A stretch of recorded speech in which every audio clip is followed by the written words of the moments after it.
বিসমিল্লাহির রহমানির রহিম। প্রিয় শিক্ষার্থীরা, তোমরা নিশ্চয়ই বাসায় বসে আল্লাহর রহমতে ভালোই আছো। আমরা দোয়া করি তোমরা ভালো থাকো। এই করোনা মহামারীর মধ্যে তোমরা আশা করি বাড়িতে বসে পড়াশোনা করবে এবং তোমরা যার মতো ধর্ম পালন করবে। আর বাড়িতে বসার পাশাপাশি অনলাইন ক্লাসও তোমরা সবসময় মনোযোগী হবে। আজকে আমি তোমাদের 10ম শ্রেণীর ইংরেজি ক্লাস নেব। সেটা সিম্পল কমপ্লেক্স করাবো আজকে, ঠিক আছে? আচ্ছা,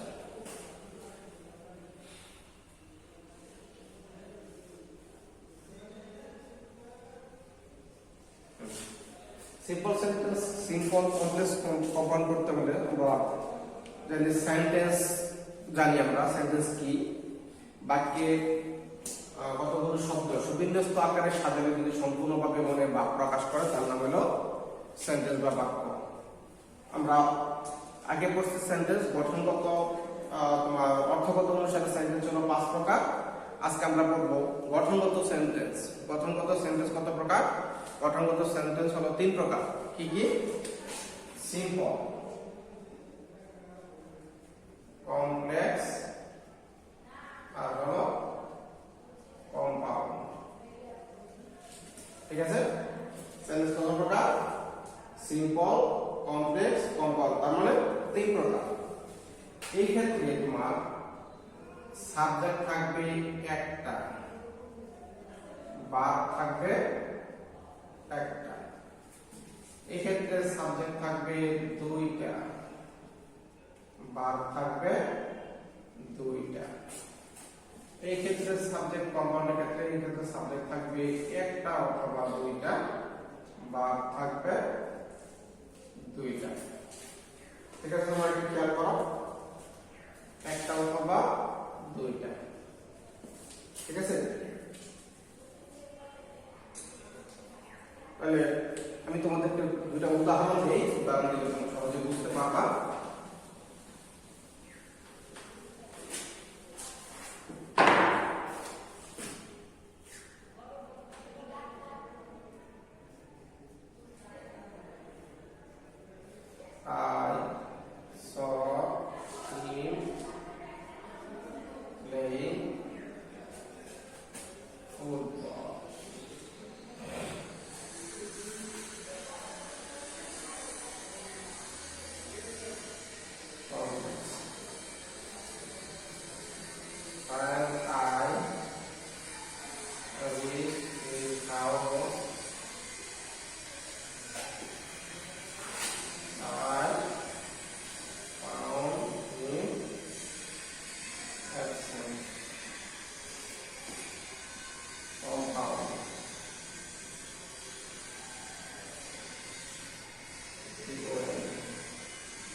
এখন তাহলে দেখো, সিম্পল সেন্টেন্সে একটা সাবজেক্ট আছে, একটা ভার্ব পাইছে, আর একটা ভার্ব আছে কিন্তু এটা মূল ভার্বের কাজ করে না, এটা হলো একটা সাবজেক্ট একটা ভার্ব। কমপ্লেক্স সেন্টেন্সে একটা সাবজেক্ট আর একটা ভার্ব আর একটা ভার্ব, তাহলে কয়টা শব্দে কয়টা ভার্ব হলো? 2 শব্দে 2টা ভার্ব। আর কম্পাউন্ডের সাবজেক্ট একটা হলেও চলে। দেখো এখানে কিন্তু আমরা সাবজেক্ট দেই নাই, এখানে তো সাবজেক্ট নেই, কি এই কারণে একটা সাবজেক্ট দিতে চলছে আই, আর ভাবটা তো তোমার 2টা ভাব লাগছে। ঠিক আছে, বুঝতে পেরেছ? তাহলে আমি মুছে ফেলি।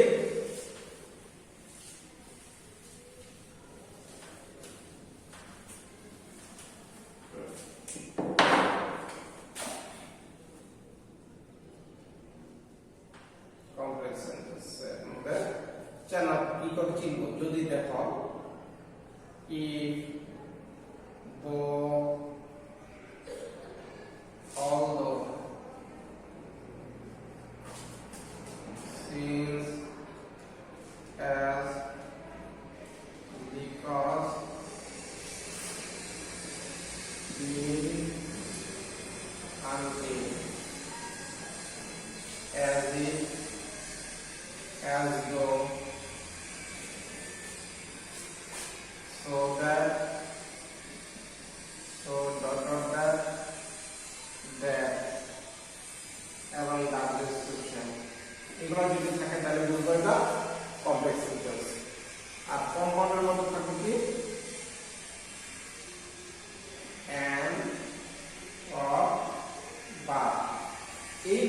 এই শব্দগুলো যদি থাকে তাহলে বুঝবা এটা কম্পাউন্ড সেন্টেন্স, আর এইগুলো যদি না থাকে তাহলে হলো সিম্পল। ক্লিয়ার তো? আচ্ছা,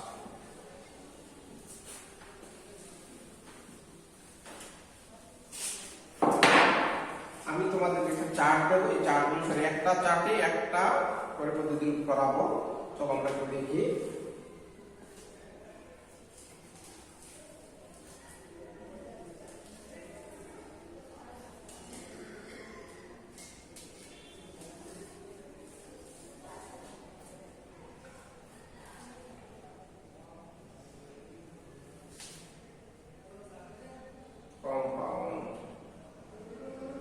কম্পাউন্ড যদি বার্ড থাকে তবে কমপ্লেক্স হবে কি দো অথবা all. Simple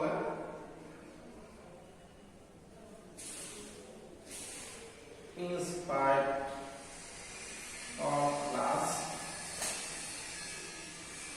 possessive plus verb plus ing, এটা কথা মনে রাখবা।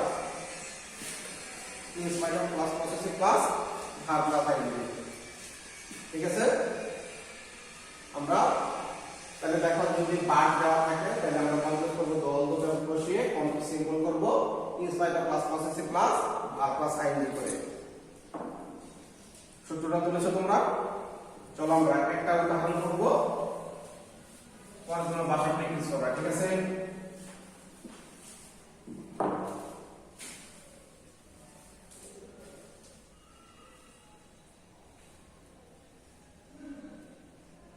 He started last but finished fast. Finished fast. क्या करो? ये सेंटेंस का पुनरावृत्ति तो देखिए। ये सेंटेंस है की सेंटेंस? सिंपल, कॉम्प्लेक्स और कंपाउंड। ये बातें सब तुमरा देखो तो ये सेंटेंस में की देवा है। কি দেওয়া আছে দেখো তো, এই যে দেখো বারটা, যদি আমরা কোন সেন্টেন্সে বার পাই তাহলে সেটা কি সেন্টেন্স হবে? সেটা নিশ্চয়ই কম্পাউন্ড হবে। আচ্ছা, যদি কম্পাউন্ড হয় দেখো এখানে দুটো বাক্য আছে, এই একটা বাক্য আর এই একটা বাক্য।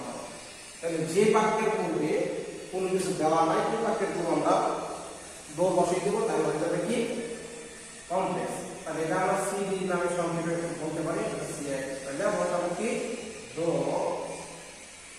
হি স্টার্টেড লাস্ট, এই বাটের স্থানে আমরা একটা কমা বসিয়ে দেব। পরে আর কমপ্লেক্স করতে হলে দুটো সাবজেক্ট তোমার লাগতেছে। তাহলে এই সেন্টেন্সে যদি বাট হয় তোমার সাবজেক্ট হয় হি, তাহলে এই সেন্টেন্সের সাবজেক্ট কি হবে? He finished fast.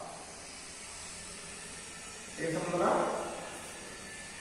R simple কি করে করতে হবে? বসাতে হবে in spite of past possessive, তাহলে here possessive কি is, in spite of is, পরে verb plus ing, verb কি আছে starting, আর ing যুক্ত করা লাগে সবসময় ভার্বের প্রেজেন্ট ফর্মের সাথে। কি করা লাগে? সবসময় ভার্বের প্রেজেন্ট ফর্মের সাথে ing যুক্ত করা লাগে। তাহলে he is starting, in spite of his starting last, he finished fast, ঠিক আছে? তাহলে he finished fast. It's okay.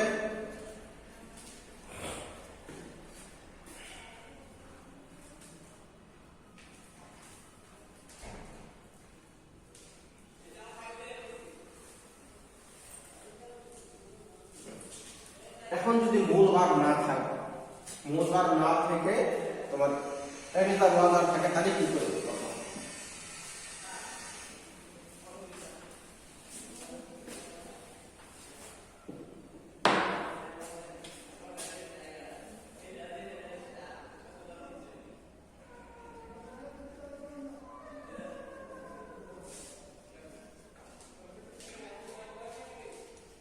Simple করতে and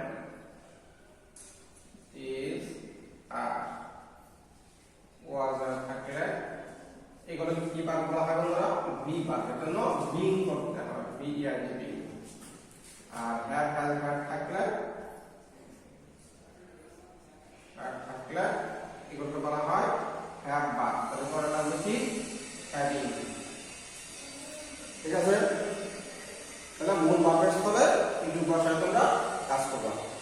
না থাকবো? তাইলে আজকে এই পর্যন্ত থাকো। পরবর্তী আরেকটা ক্লাসে তোমার এরকম একটা ধাপে ধাপে আমরা একটা করে রুলস শিখবো। ঠিক আছে?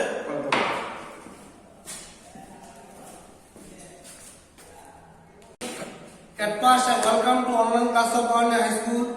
I am Rishon Chandra Kaur, assistant teacher. Today, our class is for class 8, though it is essential for 9, 10. So, today's topic is transformation of sentence. Transformation of sentence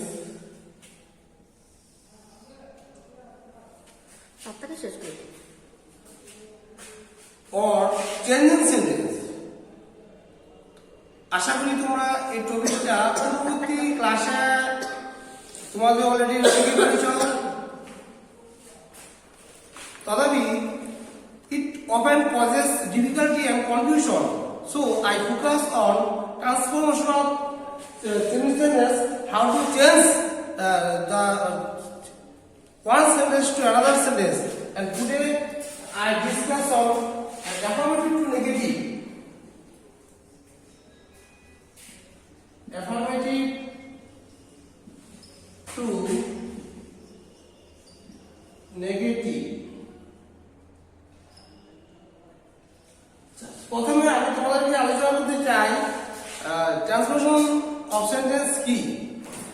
transformation means একটি বাক্য থেকে অন্য বাক্য পরিবর্তন করে, অর্থের পরিবর্তন না করে শুধু গঠন পরিবর্তন করে এক বাক্য থেকে অন্য বাক্য পরিবর্তন করাকে ট্রান্সফরমেশন অফ সেন্টেন্স বলে। যেমন man is mortal, it is a affirmative sentence, and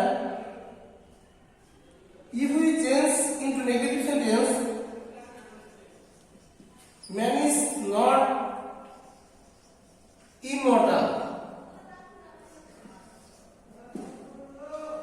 প্রথম বাক্যের অর্থ ম্যান ইজ মর্টাল, অর্থাৎ মানুষ মরণশীল। নেগেটিভ সেন্টেন্স দ্বিতীয় বাক্যে ম্যান ইজ নট ইমর্টাল, মানুষ অমর না। আমরা এখন লক্ষ্য করি প্রথম বাক্যের যা অর্থ দ্বিতীয় বাক্যের একই অর্থ, অর্থাৎ বাক্যটি শুধু গঠনগত পরিবর্তন হয়েছে কিন্তু অর্থগত তার কোনো পরিবর্তন হয় নাই। So I want to discuss how to change affirmative to negative. Here I am given to some rules.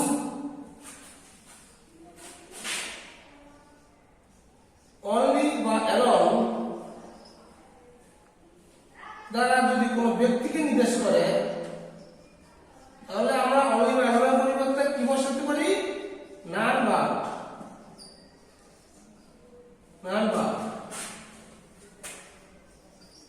Only যদি আমরা বস্তুকে নির্দেশ করে আমরা কি বলতে পারি? নাথিং বা।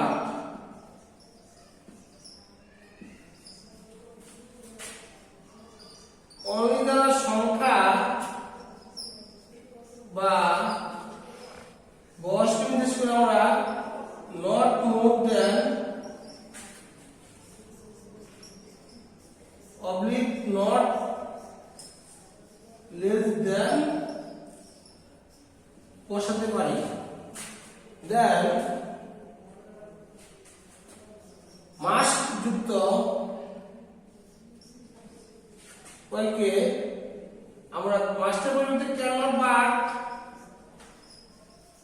oblique cannot fail বসাতে পারি। cannot fail plus verb plus ing plus বাকি অংশ।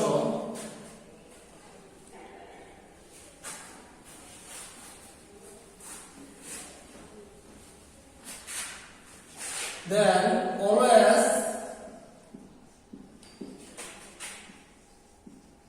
never plus বিপরীত শব্দ plus extension, then we as soon as যুক্ত তারপরে as soon as এর পরিবর্তে আমরা কি no sooner had plus subject plus verb and past participle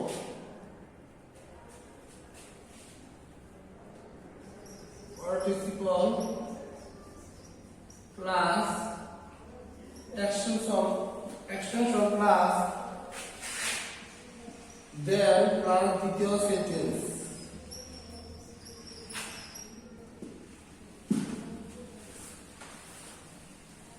Now I give you some examples for better understand.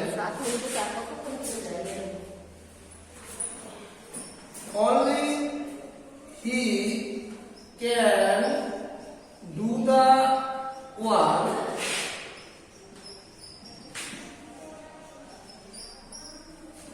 here. Only he একমাত্র সে কাজটি করতে পারে।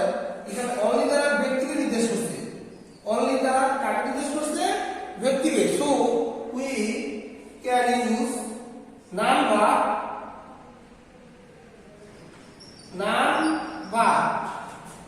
He can do the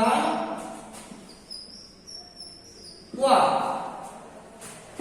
Then I give another example. He is only 10. He is only 10. In the sentence, only refers to 10 and it is a numbers. Only দ্বারা এখানে সংখ্যাকে বোঝাচ্ছে, সংখ্যা 10 সংখ্যা। So we use not more than 10.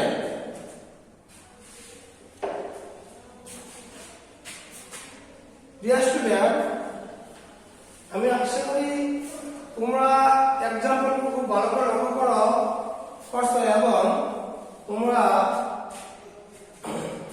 এগুলো ভালোভাবে বুঝতে পারছো। Then I give you another example. He likes only sweets.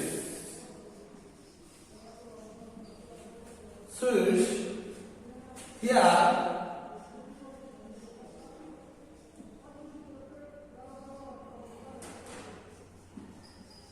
only is used for sweet, that is bostu. So use nothing but sweet.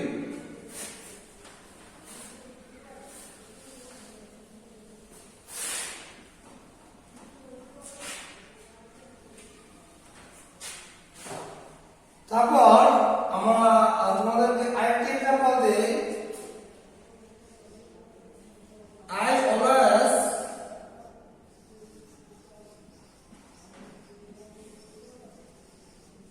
remember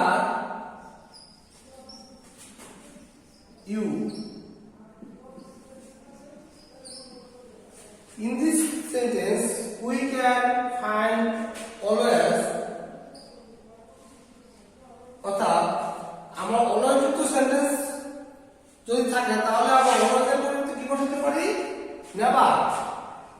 I never remember বিপরীত শব্দ forget you, অর্থাৎ I always remember you, আমি সর্বদা তোমাদেরকে স্মরণ রাখি। I never forget you, আমি কখনো তোমাদেরকে ভুলি না। Then I give you another example. As soon as he saw the tiger, comma, he ran away.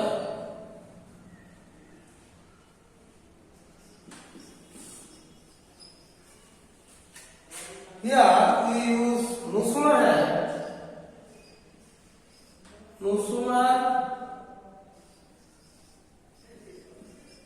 had he seen the tiger, then he ran away. তো প্রিয় ছাত্রছাত্রী, আমি তোমাদেরকে এখানে কিছু রুলস লিখে এবং এক্সাম্পলের মাধ্যমে তোমাদেরকে কিভাবে হাইপারবোলিক থেকে নেগেটিভ পরিবর্তন করতে হয় তোমাদেরকে তা এক উদাহরণের মাধ্যমে আমি বোঝাতে চেষ্টা করেছি। আশা করি তোমরা আমার এই বাক্যগুলো খুব ভালোভাবে বুঝতে পারছো এবং আমি তোমাদের কিছু বাড়ির কাজ দিয়ে আমি আমার আজকের ক্লাস সমাপ্ত করতে চাই। And I hope you write down your khata and I give you some example for homework.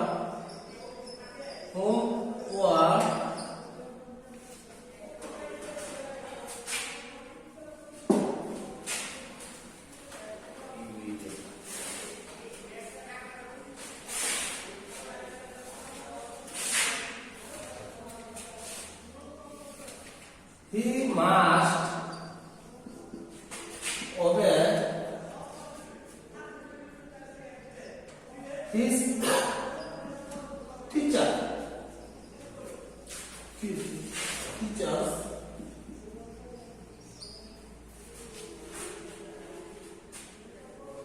Number 2,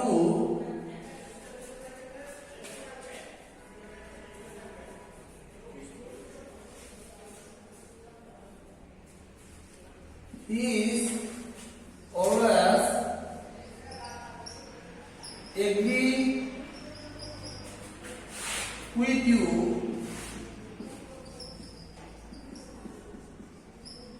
Number 3,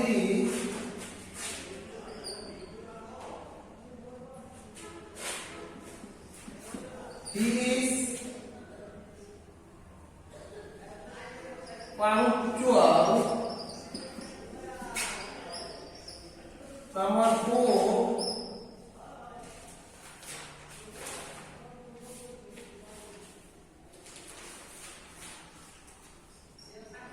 as soon as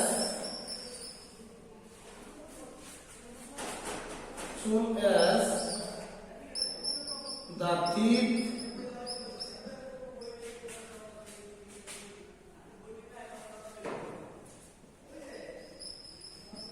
saw the police, he went, but he ran away.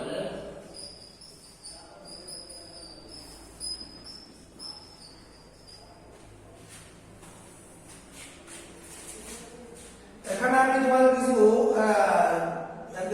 Sentence দিয়েছি, এগুলি কিভাবে তোমরা negative affirmative negative বা রুলসগুলোর নিয়মগুলো practice করে তোমরা এই বাক্যগুলি ভাষায় করবে। আশা করি তোমরা আমার অ্যাফার্মেটিভ নেগেটিভ করার যে রুলসগুলো দিয়েছি খুব ভালোভাবে চর্চা করবে এবং আমার ক্লাসটি আমার হোমওয়ার্কটি ভালো ভাষায় করবে। আশা করি তোমার ভালো থাকবে এবং আগামী ক্লাসে তোমার জন্য আমি অপেক্ষা করবো। Thank you.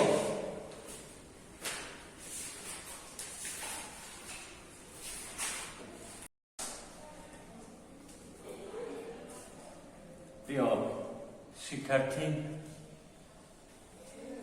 আশা করি তোমরা ভালো আছো। আমাদের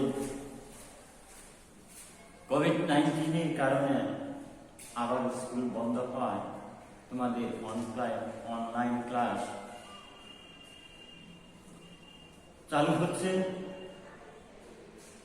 তোমরা এই অনলাইন ক্লাসগুলো, সংক্ষিপ্ত ক্লাসগুলো তোমরা দেখবে এতে করে তোমাদের যে বিষয়গুলো তোমরা দেখবে সেই বিষয়গুলোর উপর একটা ধারণা হবে এবং অবশ্যই তোমার জীবনে এবং পরীক্ষায় কাজে আসবে। প্রিয় শিক্ষার্থী, আজ আমি তোমাদের সম্মুখে নবম দশম শ্রেণীর বাংলা সাহিত্যে বাংলার যে ঐতিহ্য,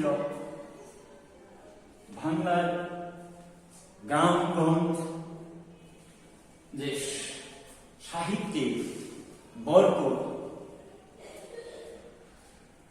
গ্রামের মধ্যে যে বয়স্ক বৃদ্ধ দাদা নানি দাদা নানাদের কাছে যে সাহিত্যে সমৃদ্ধি তাদের কাছে, আমরা সেই কথাগুলো জানবো আজকে পল্লী সাহিত্য গল্প থেকে, প্রবন্ধ থেকে।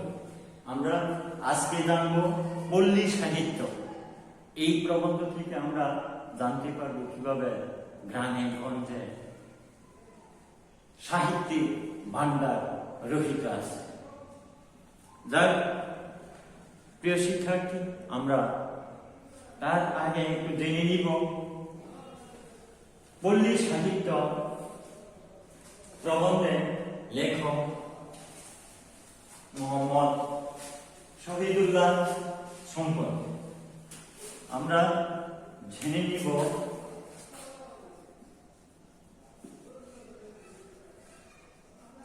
পল্লী সাহিত্য প্রবন্ধের লেখক মোহাম্মদ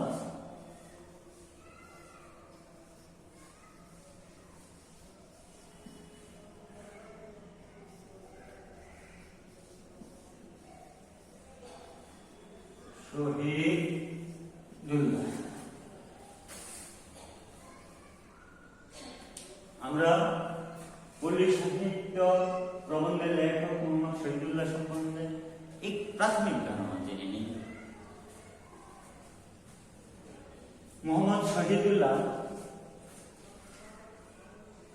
তিনি সম্ভ্রান্ত মুসলিম পরিবারের সন্তান। তার জন্ম 1885 সালে পশ্চিমবঙ্গের 24 পরগনা জেলার বসিরহাট মহকুমার পেয়ারা গ্রামে জন্মগ্রহণ করেন। তাইলে আমরা পাইলাম ডক্টর মোহাম্মদ শহীদুল্লাহ জন্ম 1885 সনে জন্মগ্রহণ করেন এবং তার মৃত্যু 1969।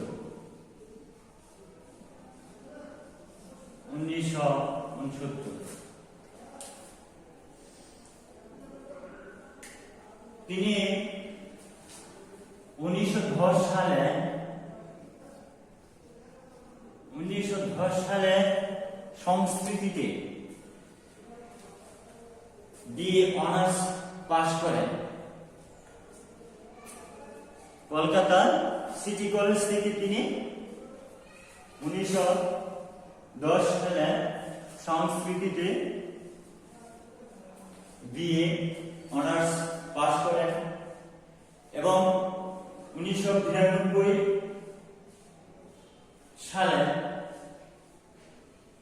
কলকাতা বিশ্ববিদ্যালয় থেকে তিনি তুলনামূলক ভাষাতত্ত্বে 1992 সালে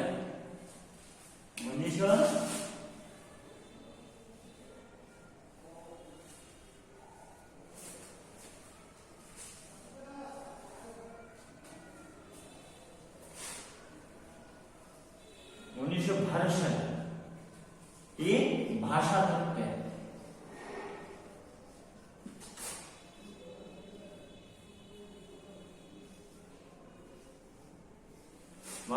তত্ত্বে ডিপ্লোমা এবং ডিলিট লাভ করে। তাইলে 1912 সালে তিনি তুলনামূলক ভাষা তত্ত্বে ডিপ্লোমা এবং ডিলিট লাভ করে। গৌরবজনক একটা ডিগ্রি তিনি অর্জন করেন। তিনি দীর্ঘ 30 বছর বাংলায় কলেজ বিশ্ববিদ্যালয়ে অধ্যাপনা করে গেছেন। তার পেশা তিনি শিক্ষক। অধ্যাপনা এবং অধ্যাপক নিয়োজিত ছিলেন। তিনি অসামান্য জ্ঞানের অধিকারী ছিলেন। তিনি পণ্ডিত ব্যক্তি ছিলেন। তাকে পণ্ডিত আখ্যায়িত করা হয়। তিনি ভাষাবিদ ছিলেন। তিনি মুক্ত বুদ্ধির অধিকারী ছিলেন।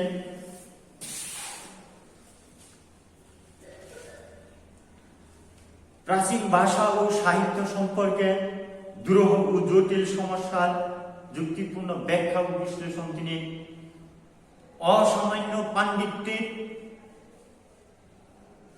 পরিচয় দিয়েছেন। বাংলা ভাষার ইতিবৃত্ত, বাংলা সাহিত্যের কথা 2 খণ্ড এবং বাংলা ভাষার ব্যাকরণ ও তার উল্লেখযোগ্য গ্রন্থ। তার অন্যতম কালজয়ী সম্পাদনা গ্রন্থ বাংলাদেশের আঞ্চলিক ভাষার অভিধান।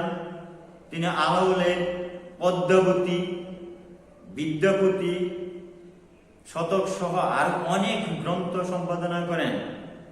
শিশু পত্রিকা আঙ্গুর তারই সম্পাদনায় প্রকাশিত হয়। এছাড়া পাঠ্যপুস্তক, অনুবাদ এবং নানা মৌলিক রচনায় তিনি তার দক্ষতার পরিচয় রেখেছেন। 13 জুলাই 1969 সালে তার জীবনাবসান ঘটে। এই হলো আমরা ডক্টর মোহাম্মদ শহীদুল্লাহ সম্পর্কে কিছু জেনে নিলাম। আমরা এবার জেনে নিব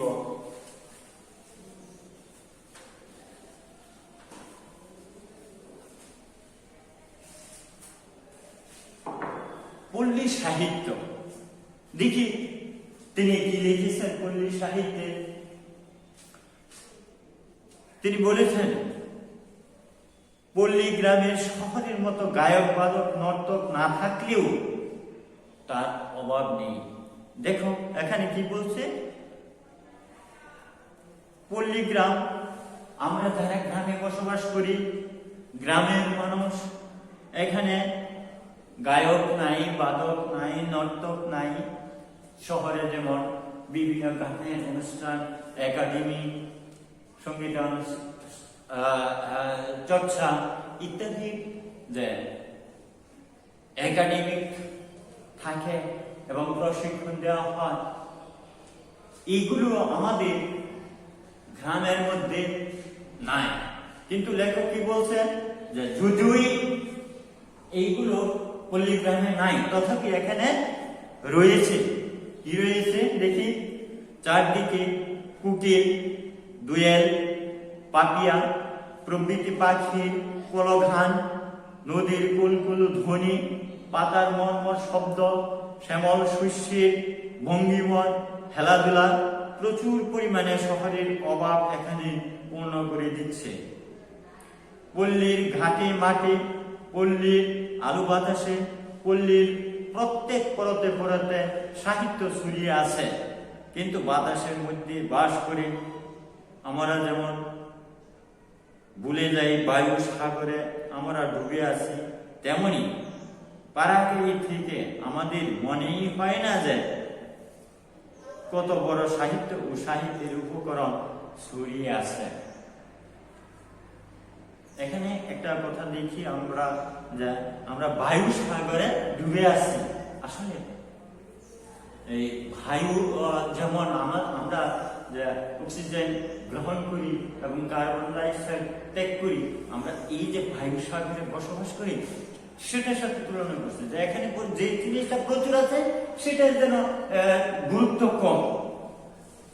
এই বায়ু সাগরে বসবাস করে যেমন আমরা এই বায়ুর কথা গুরুত্ব ভুলে যাই, ঠিক পল্লীগ্রামে যে অজস্র অসংখ্য এই সাহিত্যের উপকরণ রয়েছে সে কথা আমরা ভুলেই যাই, সে কথাটা আমরা ভুলে যাই। আমরা সেটা সংগ্রহ করতে পারি না, আমরা সেটা সংগ্রহ করতে পারি না। আমাদের সেই সংগ্রহশালা, সেই স্বেচ্ছাসেবক নাই। আমরা দেখেছি ইউরোপে গ্রামে গঞ্জে আনাচে কানাচে থেকে এই সাহিত্যিক উপকরণ সংগ্রহ করার জন্য সৃষ্টি হয়েছে ফকলোর সোসাইটি। আমাদের এখানে নাই, কিন্তু না থাকলেও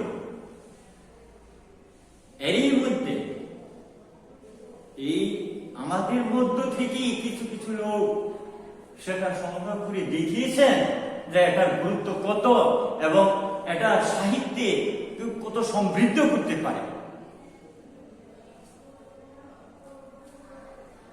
ডক্টর দীনেশ চন্দ্র সেন, যিনি ময়মনসিংহ গীতিকা সংগ্রহ করেছেন, এই ময়মনসিংহ গীতিকার অমূল্য সম্পদ, অমূল্য খনি পল্লী জননীর বুকে কোণে লুকিয়ে আছেন সুদূর পশ্চিমের সাহিত্য রসিক। এই যে ডক্টর মোহাম্মদ শহীদুল্লাহ আর ডক্টর দীনেশ চন্দ্র সেন ময়মনসিংহ গীতিকা সংগ্রহ করেছেন, সেটা মধ্যে সেটা পড়ে রুমা রোলা পর্যন্ত কি করছে, মুগ্ধ হয়ে গেছেন। কিসের মুগ্ধ?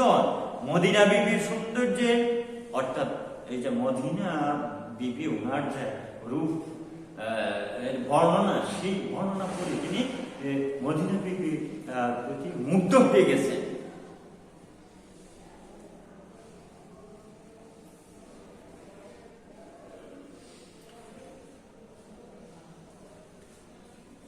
মনসুর বয়াতির মতো আরো কত পল্লী কবি শহরের চক্ষুর অগোচরে পল্লীতে আত্মগোপন করে আছেন। কে তাদের সাহিত্যের মজলিসে এসে জগতের সঙ্গে জানাশোনা করিয়ে দিবে? যেমন মনসুর বয়াতি, এমন শহরে আরো গ্রামে আরো অনেক মানুষের অজান্তে অগোচরে রয়েছেন। এদেরকে যদি আমরা সংগ্রহ করি, সাহিত্যে রূপ দিতে পারি, তাহলে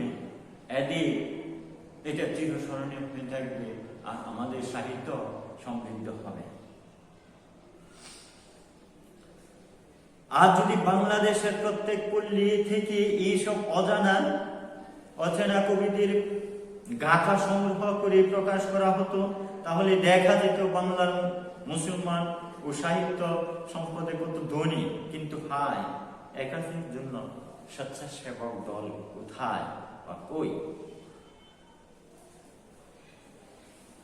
আমি একটু আগে বলেছি যে ইউরোপে স্বেচ্ছাসেবক দল ফকলোর সোসাইটি নামে আছে। এরা কিভাবে এই সাহিত্যের উপকরণগুলো সংগ্রহ করে, কিন্তু লেখক শহীদুল্লাহ সেই আফসোসই করছেন, আমাদের দেশ সাহিত্যে এত সমৃদ্ধ, কিন্তু সেগুলো আমরা কিভাবে সংগ্রহ করব? আমাদের তো স্বেচ্ছাসেবক দল নাই। যাই হোক, আমরা আশা করব ডক্টর দীনেশ চন্দ্র সেনের মতো বাংলায়